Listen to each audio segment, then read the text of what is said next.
শুধুমাত্র একটা supplement consume করে full face and body whitening করা কি পসিবল? Of course possible. এই যে আমার হাতে দেখতে পাচ্ছ সিদা কোলাজেনের সাপ্লিমেন্টটি, নামটি শুনে হয়তো বুঝে গিয়েছো এটার মেইন ইনগ্রিডিয়েন্ট হচ্ছে কোলাজেন। কোলাজেন মেইন কিংবা মেইন ফুড হিসেবে আমাদের স্কিনের ভিতরে অনেক জোসভাবে কাজ করে।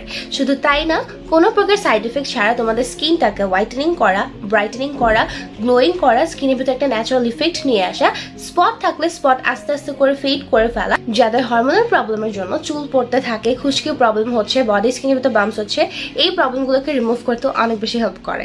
থাইল্যান্ড থেকে ইম্পোর্ট করা এবং জাপানের ইনগ্রিডিয়েন্ট দিয়ে মেক করা এই সাপ্লিমেন্ট কিন্তু মাত্র 3 মাসের ভিতরে তোমাদেরকে একটা পার্মানেন্ট রেজাল্ট আনতে অনেক বেশি হেল্প করবে। কারণ এটা যখন তোমরা কন্টিনিউয়াসলি খাবে, দেখবে মাত্র 15 থেকে 20 দিনের মধ্যে স্পেশাল একটা চেঞ্জ নিয়ে আসছে, এবং সেই চেঞ্জটাকে পার্মানেন্ট রাখার জন্য 3 মাসের কোর্স একেবারেই এনাফ। সো যারা পারচেস করতে চাচ্ছ সিদা কোলাজেনের সাপ্লিমেন্টটি, বলবো আজকে পারচেস করে ফেলো রিজনেবল প্রাইসে।